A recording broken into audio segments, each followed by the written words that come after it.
কক্সবাজারের এক হোটেল রুমে আমি আমার স্বামীকে এক বিবাহিত নারীর সাথে হাতে নাতে ধরেছি। ওই মহিলার হাজবেন্ড প্রবাসে থাকে।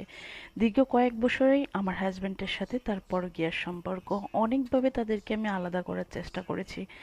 একে একে দুইটা সন্তানের মা হয়েছি। ভেবেছিলাম যে সন্তান হয়ে গেলে হয়তোবা চরিত্র ঠিক হয়ে যাবে স্বামীর, কিন্তু না, তার চরিত্র তো ভালো হওয়ার কথাই না, উল্টা সে একাধিক মহিলার সাথে আরো সম্পর্ক বাড়াচ্ছে। ও শুধু মহিলাদের সাথে সম্পর্ক করে এটা না, ও বিবাহিত এবং অবিবাহিত দুই টাইপের মেয়েদের সাথেই সম্পর্ক করে। অবিবাহিত মেয়েদের সাথে সে সবসময় শেয়ার করে সে এখনো বিয়ে করেনি এবং তাদের জন্য সে জান প্রাণ দিয়ে দিতে পারবে। এরকম অনেক অসংখ্য মেসেজ আমি পেয়েছি। অনেকবার তাকে আমি শুধরানোর চেষ্টা করেছি। আর বিবাহিত মেয়েদের সাথে সবসময়ই বলে সে সংসার জীবনে সুখী না, তার বউ তাকে সময় দেয় না, তার বাচ্চাদেরকে সে আদর করতে পারে না। এরকম কথা বলে বলে তাদেরকে কনভিন্স করার চেষ্টা করে।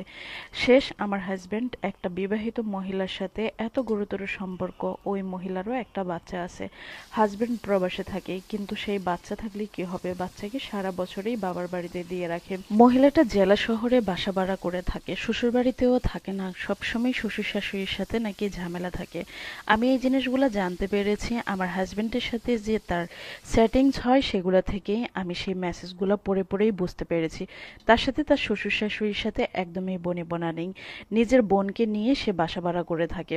বোনকেও মাঝে মাঝে সন্তানের সাথে বাড়িতে পাঠিয়ে দেয়, আর সেই সুযোগে বিভিন্ন পুরুষদেরকে তার বাসায় জায়গা দেয়।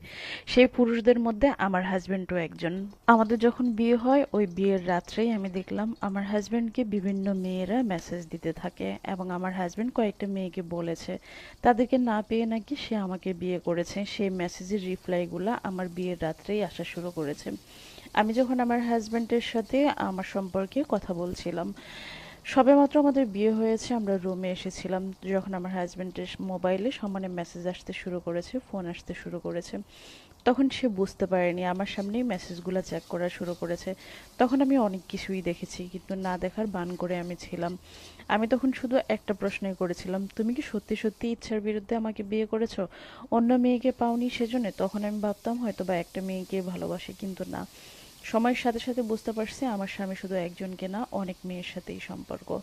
আর যে প্রবাসী বউয়ের সাথে সম্পর্ক, সেই মহিলা তো রীতিমতো বিয়ের এক সপ্তাহ পর তার কান্নার মেসেজ, ভিডিও এবং ছবি পাঠানো দেখেছি আমি। সে কান্না করতে করতে আমার স্বামীর জন্য চোখ ফুলিয়ে ফেলেছে, আমার স্বামী কেন বিয়ে করেছে, এরকম অনেক কাহিনী আমি দেখেছি। ভেবেছিলাম বিয়ের পর ছেলে মেয়ের একটু একটু আগে সমস্যা থাকেই, এগুলো হয়তো বা ঠিক হয়ে যাবে, কিন্তু আমার আস্তে আস্তে মন খারাপ হতে শুরু করলো। কারণ আমার হাজবেন্ড আমার অগোচরে প্রচুর কথা বলে। আমি যখন তার কত মিনিট কথা বলেছে বা কত ঘন্টা কার সাথে কথা বলেছে, কয় মিনিট পর পর কথা বলেছে, এগুলো চেক করতাম, তখন আমি দেখতাম। সে প্রথম প্রথম বুঝতে পারতো না, সে ভাবতো যে আমি হয়তো বা এগুলো দেখি নাই, বা আমি এগুলো হয়তো বা নতুন বউ অবস্থায় চেক করিনি। আমি আসলে সবকিছুই খেয়াল রাখতাম, কিন্তু তখন পর্যন্ত সে মোবাইলে সিকিউরিটি দেয়নি বা কোনো রকমের পাসওয়ার্ড দেওয়া ছিল না। আমি সব কিছু তথ্যগুলা জেনে নিয়েছি আগে আগেই। আমি শুধু আমার পরিবারের একজন সদস্যের সাথে টুকিটাকি অনেক কিছু শেয়ার করেছি, তখন বলেছে একটা বাচ্চা হয়ে গেলে পুরুষ মানুষ ঠিক হয়ে যায়। আমি সত্যি সত্যি বিয়ের প্রথম মাসে কনসেপ্ট করে ফেলি, ভেবেছিলাম যে আমার হাজবেন্ডের সমস্ত কিছুই হয়তো বা ঠিক হয়ে যাবে, কিন্তু না, ঠিক তো হয়নি, বরং আমি যখন প্রেগনেন্ট ছিলাম সেই টাইমটা সে অন্যান্য নারীদের সাথে রাত কাটাতে শুরু করেছে, রীতিমতো সেগুলো আমি খেয়াল করতে শুরু করেছি। আমি একবার এমনটা হয়েছে, ছটপট করা শুরু করেছি, আমার হাজবেন্ড সারা রাত বাসায় ফিরেনি, এমনকি আমার ফোনটা পর্যন্ত রিসিভ করেনি। তখন আমি আমার হাজবেন্ডের ফেসবুকে যত বন্ধু বান্ধব ছিল সবাইকে নক দেওয়া শুরু করেছি। আমি অনেককে ফোন করে কান্নাও করেছিলাম যে আমার হাজবেন্ড কোথায়, আমাকে তথ্য দেওয়ার জন্য। তখন পর্যন্ত আমার শ্বশুর শাশুড়ি হয়তো বা টুকিটাকি অনেক কিছুই জানতো, কারণ আগে থেকে আমার হাজবেন্ড হয়তো বা বাসায় থাকতো না, কিন্তু ওনারা এগুলো নিয়ে কোনো প্রতিবাদ করেনি, বরং আমাকে সবসময় সান্ত্বনা দিতেন। পুরুষ মানুষ নাকি কাজে রাত বিরাতে এরকম বাইরেই থাকে, এমনটা বলে আমাকে বোঝাতো। যাই হোক, এমন করতে করতে আমার সন্তান পৃথিবীতে আসলো। এর মধ্যে তো আমার হাজবেন্ডের অনেক অবহেলা এই একটা বছর আমি দেখেছিলাম। আস্তে আস্তে আমার সন্তানও বড় হতে লাগলো, তখনও আমার হাজবেন্ডের চরিত্র ঠিক হয়নি, এবং কষ্ট লাগতো তখনই যখন দেখতাম ও একাধিক মেয়ের সাথে একই কথা বলে। সবার জন্য সে জীবন দিয়ে দিতে পারবো, সবাইকে সে অনেক বেশি ভালোবাসে, ভালো লাগে তার কাছে। সে এইজনকে না পেলেও জীবন দিয়ে ফেলবে, ওইজনকে না পেলেও জীবন দিয়ে দিবে। আফসোসের বিষয়, সে একাধিক মেয়ের কাছে বলেছে তার কোনো বিয়ে হয়নি, এমনকি কোনো বাচ্চা কাচ্চাও নেই, এমনটা বলেছে। আর বিবাহিত নারীদের কাছে বলেছে সে তার বউর কাছে সুখী না। আমার সাথে নাকি সে শারীরিক সম্পর্ক করেও নাকি তৃপ্তি পায় না, সেজন্যও সে অন্য মেয়েদের সাথে সম্পর্ক করে। এই কথাগুলো যখন দেখতাম যে অন্যান্য মহিলাদেরকে মেসেজ দিয়েছে, তখন বিশ্বাস করুন কতটা কষ্ট লাগতো, আমি এটা বোঝাতে পারবো না। যাই হোক, তারপরও সম্পর্ক ভেঙে যাওয়ার ভয়ে এগুলো নিয়ে আমি বাড়াবাড়ি করিনি। তবে আমি আমার পরিবারকে জানিয়েছি, শ্বশুর শাশুড়িকে জানিয়েছি। এগুলো নিয়ে অনেক বৈঠক হয়েছে, অনেকবার ঝামেলা হয়েছে। আমার বাবা ওর হাতে ধরে কান্নাও করেছিল যে, বাবা তোমার ভালো না লাগলে আমার মেয়েটাকে দিয়ে দাও, কিন্তু তুমি এভাবে খারাপ কাজ করে বেড়াইও না। এতে করে আমার মেয়ের অসম্মানী হয়, আমাদের অসম্মানী হয়, মানুষ জানলে আমাদেরকে চুনকালি দিবে, এমন অনেক বলেছে। কিন্তু সে অনেকবার ক্ষমা চেয়ে ঠিক হয়ে গিয়েছে বলে সবাইকে বলতো। কিন্তু না, সপ্তাহ না ঘুরতে সে আবার অন্যান্য মেয়েদেরকে নিয়ে বিভিন্ন জায়গায় ঘুরতে যেত।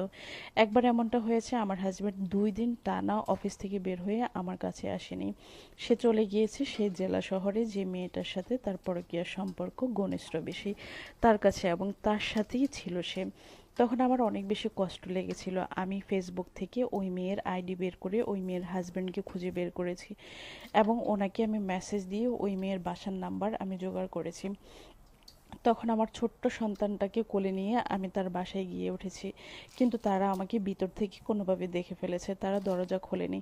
এমনকি মহিলা ভিতর থেকে চিৎকার করে বলেছে, আপনার হাজব্যান্ড আমার বাসায় আসবে কেন, এই নামে আমি কাউকে চিনি না। যাই হোক, এরকম করতে করতে আমি জানি সেদিন আমার হাজব্যান্ড ভিতরেই ছিল, আমি কোনো সিন ক্রিয়েট করতে চাইনি, সেজন্য চলে এসেছি।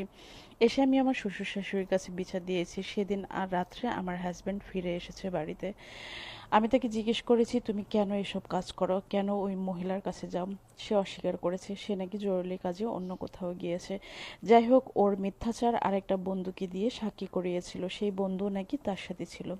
সব কিছু মেনে নিয়েছি। লাস্ট যখন আমার বিয়ের এত বছর পার করেছি, তার চরিত্র ঠিক করতে পারিনি। হঠাৎই আমার হাজব্যান্ডের সাথে আমার অনেক বেশি অশান্তি শুরু হয়েছে, এবং সে বিভিন্ন মেয়েদেরকে নিয়ে কক্সবাজার এখানে সেখানে অনেক জায়গায় ঘুরে বেড়ায়। আমাকে তার বন্ধু বান্ধবের কিছু অংশ বলে, এবং বন্ধুদের বউরাও আমাকে বলে যে, ভাবি আরো ভালো করে খেয়াল রাখবেন, এমনটা বলে। কারণ সবাই তো সবার বউর কাছে ভালো মন্দ শেয়ার করে। আমার হাজব্যান্ডকে নিয়ে তার বন্ধু বান্ধব সবাই তাদের ওয়াইফের কাছে শেয়ার করত। আমি একবার এমনটা করেছি, তার কোনো একটা বন্ধুর কাছ থেকে আমি অ্যাড্রেস নিয়ে আমার হাজব্যান্ড টানা 1 সপ্তাহ বাসায় ছিল না। সে ওই মহিলাকে নিয়ে কক্সবাজার বেড়াতে গিয়েছে। আমি সেই হোটেলের নাম্বার সংগ্রহ করে সেখানে গিয়ে উঠেছি, এবং হাতে নাতে আমার হাজব্যান্ডকে হোটেল কক্ষে আমি ধরেছি। আমার হাজব্যান্ড তখন আমাকে অনেক মেরেছে এবং আমার কাছ থেকে চলে যাওয়ার চেষ্টা করেছে। আমি মানুষকে বলেছি আমাকে একটু সাহায্য করার জন্য, পুলিশকে কল করে আমার হাজব্যান্ডকে ধরিয়ে দেওয়ার জন্য, কিন্তু কেউ আমাকে সাহায্য করেনি। সেদিন আমি চিৎকার করে গড়াগড়ি খেয়ে আমি কান্না করেছি। সেখান থেকে আমার হাজব্যান্ড এবং ওই মহিলা পালিয়ে চলে এসেছে। আমি সাথে সাথে মহিলার হাজব্যান্ডকে সমস্ত কিছু জানিয়েছি। উনি আমাকে বলেছে ওনাকে সময় দেওয়ার জন্য, উনি এগুলো প্রমাণ করতে চায়। উনি দেশে এসে ওনার বউকে যদি উনি খারাপ কোনো কিছু দেখে তাহলে ডিভোর্স দিবে, এমনটা বলেছেন। আমার হাজব্যান্ড পরক্ষণে আমার কাছে ক্ষমা চেয়েছে। ওই মহিলাকে নিয়ে আমার কাছে এসেছিল এবং সবকিছু অস্বীকার করেছে। ওই মহিলার সাথে নাকি শুধু তার বন্ধুত্বের সম্পর্ক, তারা নাকি অনেক বন্ধু বান্ধবী মিলে কক্সবাজার গিয়েছে, একা যায়নি, এমনটা আমাকে বুঝিয়েছিল। ওই মহিলাটা আমার পায়ে ধরে বলেছিল তার সংসারটা বাঁচানোর জন্য। আমি আসলে বুঝতে পারবো না আমি কি করতেছি বা কি করা আমার উচিত। তবে আমি সেদিন আমার বাবার বাড়িতে রাগ করে চলে এসেছিলাম। কি হবে রাগ করে, আমার সন্তানগুলোর কি হবে, এই জন্য আবার ফিরে গিয়েছি। আমি জানি না আমার হাজব্যান্ড এখনো খারাপ কাজ করে যাচ্ছে, আমি কি করব।